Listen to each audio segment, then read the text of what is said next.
Hai Sobat Fatar semua, balik lagi di Siniar Forum Anak Tanah Rencong bareng aku Dara Nabila. Gimana nih Sobat Fatar puasanya? Udah ada yang bolong belum? Nah, di episode Siniar kali ini kita bakal bahas terkait kawasan tanpa rokok dan pastinya langsung di Badan Narkotika Nasional Provinsi Aceh. Dan hari ini kita ditemani oleh langsung dari Kepala Badan Narkotika Nasional Provinsi Aceh, Bapak Rudi Ahmad Sudrajat.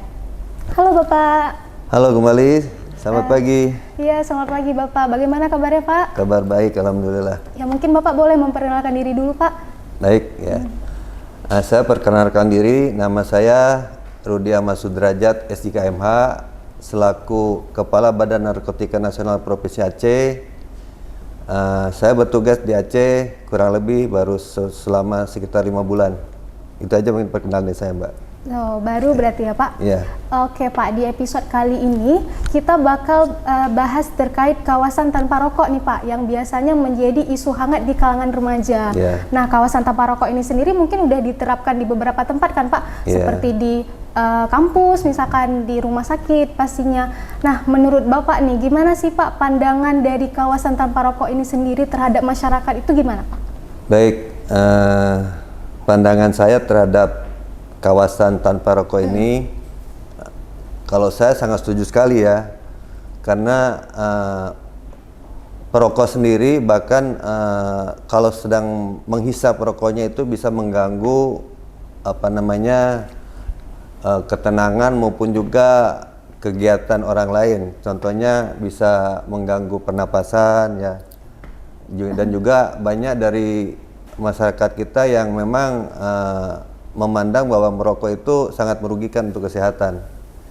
Jadi dengan adanya kawasan tanpa atau bebas rokok ini yang sudah diterapkan di beberapa tempat, kalau bisa lebih diperbanyak lagi ya, selain di tempat tertutup kan selama ini di dalam ruangan, kalau perlu di dalam area terbuka juga, yang mana di situ juga perlu adanya udara yang segar, udara yang bebas dan tanpa rokok.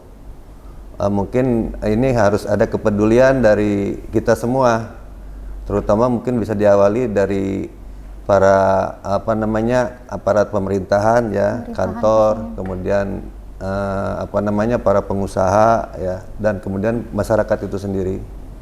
Demikian pandangan saya terhadap kawasan tanpa rokok. Oke Bapak, mungkin sedikit Bapak ini terkait dampak ke lingkungan Pak.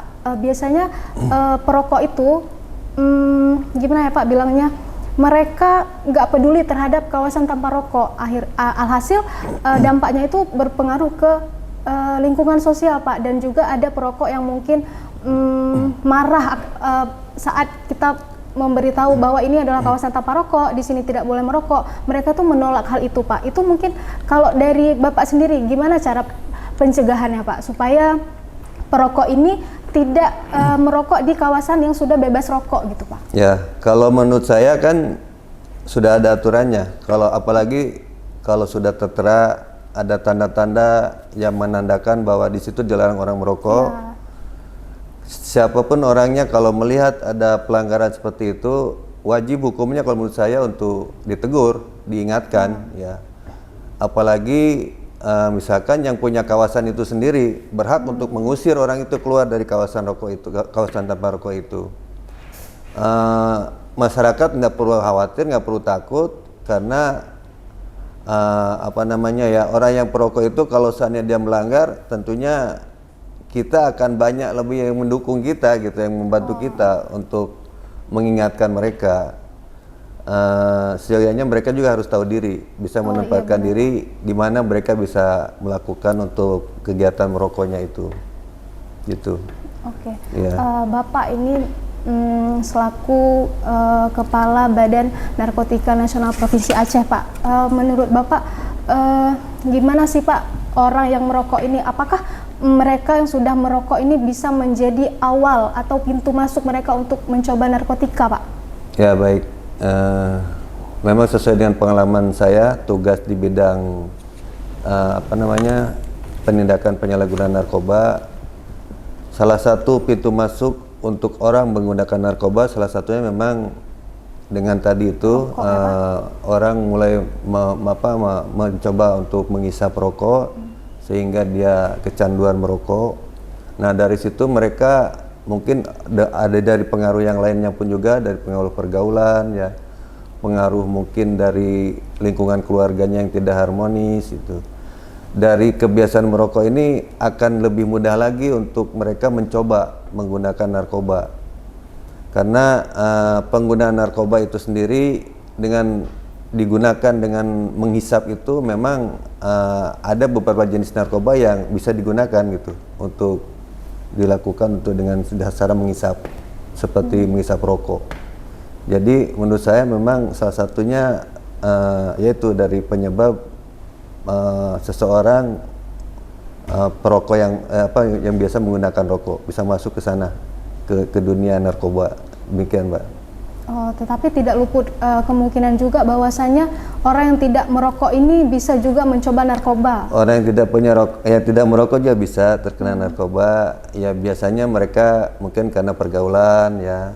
Kemudian juga karena mungkin katanya kurang keren kalau tidak mengenal narkoba ya. Nggak keren gitu ya, Ya Pak? tidak keren. Kemudian juga mungkin rasa ingin coba-coba, iseng-iseng ingin mencoba narkoba. Karena kalau satu kali mencoba untuk menggunakan narkoba, biasanya itu akan mencoba lagi. Dan biasanya pada saat dia pertama mencoba itu biasanya dikasih gratis sama temennya itu, sengaja. Ya, karena kalau sekali sudah mencoba, dia akan ingin mencoba untuk kedua kali dan ketiga kalinya, gitu ya. Jadi Pak, bagaimana sih Pak kaitan antara kebijakan yang telah ditetapkan oleh pemerintah yaitu kawasan tanpa rokok dengan upaya pencegahan penggunaan narkoba di kalangan remaja gitu Pak? Kalau kebijakan mengenai kawasan tanpa rokok iya. itu kan sudah diterapkan selama ini ya di beberapa tempat tadi yang sudah ditentukan. Dikaitkan dengan untuk pencegahan penyalahgunaan narkoba, ya kami dari pihak pemerintah terutama dalam hal ini Badan Narkotika Nasional sebagai leading sektor untuk aparat yang menangani masalah penanggulangan narkoba, tentunya sangat ada kaitannya ya, di mana juga kita dari BNN selalu melaksanakan kegiatan sosialisasi maupun juga melakukan pemasangan spanduk-spanduk pamflet di tempat-tempat umum yang terbuka agar masyarakat bisa membaca pesan-pesan dari kami tentang bahayanya penyalahgunaan narkoba dan juga bahayanya merokok bagi kesehatan kita. Ya. Jadi kami masukkan di situ bersama-sama dalam satu pesan iklan ataupun pesan sosialisasi yang kami lakukan selama ini. Oke, Bapak saya boleh cerita sedikit nggak Pak? Boleh. Jadi Pak, ini di lingkungan saya sendiri Pak, ada beberapa teman saya Pak yang menggunakan rokok itu sebagai pelarian Pak atau pelampiasan mereka. Misalkan ada yang keluarganya enggak sejahtera, yang broken home misalkan Pak, itu mereka larinya ke rokok, bahkan ada yang menggunakan narkoba. Itu tanggapan dari Bapak sendiri itu bagaimana Pak? Kalau orang mengatakan pelarian karena ada masalah ke rokok itu, kalau menurut saya ya bisa juga sih, bisa ya. Karena katanya kalau saya sendiri pernah jadi perokok juga, yang pernah saya rasakan karena mungkin edik, kebiasaan dan pengaruh lingkungan. Merokok itu katanya membuat orang jadi pikirannya tenang katanya.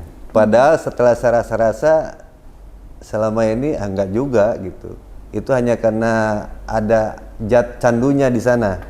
Ya, nikotin ya, zat candunya. Itu yang membuat seseorang akhirnya ketagihan, kecanduan. Kemudian kalau ada seseorang yang memang dia jadi pengguna narkoba, itu seperti yang saya sampaikan tadi, itu mungkin karena pengaruh dari pergaulan ya. Tadi seperti disampaikan karena ada masalah di keluarga, pelariannya ke menggunakan narkoba. Sebetulnya itu hanya alasan klasik aja. Yang jelas mungkin seseorang pada saat mungkin mengalami masalah, ada temannya sebagai pencandu narkoba, ada kesempatan itu digunakan oleh temannya iya, untuk memberikan narkoba supaya dicoba dipakai oleh si yang nggak pernah pakai ini, akhirnya dia menjadi ketagihan gitu. Karena kalau ada masalah dengan menggunakan narkoba, masalahnya bukan bisa selesai, malah akan menambah masalah yang baru. Benar sekali. Iya, jadi itu kalau menurut saya biasanya alasan klasik aja. Oh, Iya. itu sering terjadi ya Pak, kita Sering lihat terjadi. di lingkungan. Dan harga narkoba ini kan tidak murah, cukup mahal juga sama narkoba ini, ya. Ya. Jadi hanya orang-orang tertentu saja yang bisa membeli narkoba ini, ya. Kalau seandainya pengguna narkoba ini tidak punya uang, dia akan melakukan tindak pidana, melakukan kejahatan dengan cara mungkin mencuri, melakukan penipuan dan penggelapan. Dengan hasil kejahatannya itu, ya dia baru bisa membeli narkoba. Oke. Gitu. Mungkin peran dari Badan Narkotika Nasional, terus khususnya Bapak di Provinsi Aceh, apakah ada upaya dalam meningkatkan kesadaran masyarakat gitu Pak, untuk supaya mereka tidak menyalahkan narkoba, atau bahkan udah sering gitu pakai dan nggak ada rasa malu dari mereka, misalkan Pak langsung ngumbar-ngumbar aku pakai narkoba gitu dan bangga Pak, itu apakah ada cara atau untuk gimana ya Pak? Itu saya rasa itu miris ya Pak, karena mereka bangga dengan hal itu Pak, yang dimana padahal narkotika ini sendiri kan tidak baik untuk kesehatan mereka Pak. Ya, baik. Kami Badan Narkotika Nasional selaku leading sektor pemerintah dalam hal penanganan masalah narkoba itu mempunyai program kegiatan, dan kami juga mempunyai strategi kebijakan dalam pelaksanaan tugas, ya. Di situ terbagi ada 4 strategi.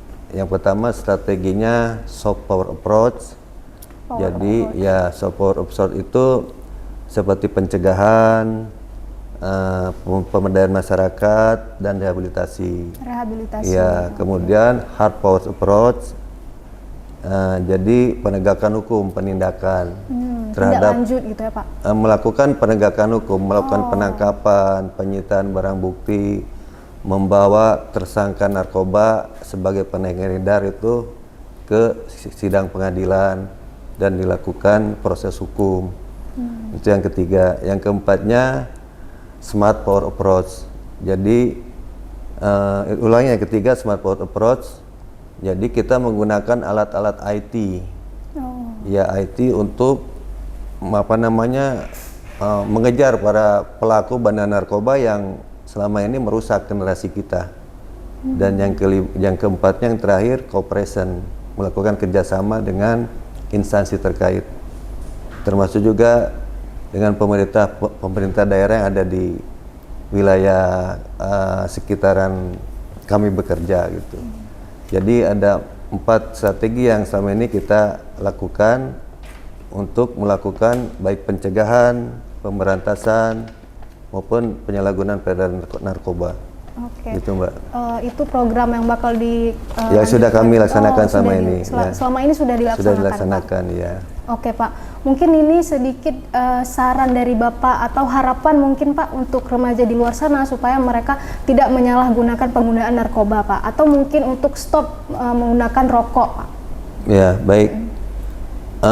Tentunya ini perlu juga ada informasi yang perlu mereka ketahui ya, bahwa merokok itu kan lebih banyak mudaratnya daripada manfaatnya ya. Iya, itu harus kita sampaikan pesan itu kepada terutama para generasi kita, anak-anak muda. Apalagi mereka mencoba bermain-main untuk mendekati narkoba, untuk mencoba-coba. Nah, itu perlu kita gaungkan bersama, perlu kita sampaikan agar masyarakat kita terutama para generasi muda bisa menolak dan menghindari peredaran narkoba itu ya, termasuk juga masalah penggunaan rokok ya, supaya jangan sampai jadi perokok aktif ya, perokok aktif ya. Demikian Mbak ya. Oke, jadi teman-teman semua dapat kita simpulkan bahwasanya rokok itu menjadi awal pintu untuk masuk kita menggunakan narkoba atau narkotika. Nah, yang sudah diterapkan yang seperti dijelaskan oleh Bapak tadi, bahwasanya kawasan tanpa rokok ini adalah langkah awal untuk kita supaya tidak terkena, tidak terjerumus bahkan ke hal yang demikian. Ya. Begitu ya Pak? Ya, betul. Dan kawasan tanpa rokok sendiri ini pasti menjadi hal yang baik untuk kita di lingkungan supaya kita jauh dari asap rokok dan kesejahteraan bahkan kesehatan kita pun terjaga. Ya. Oke, baik Sobat Fatar semua, mungkin segitu saja siniar Fatar episode kali ini. Sampai jumpa di lain episode. Dah.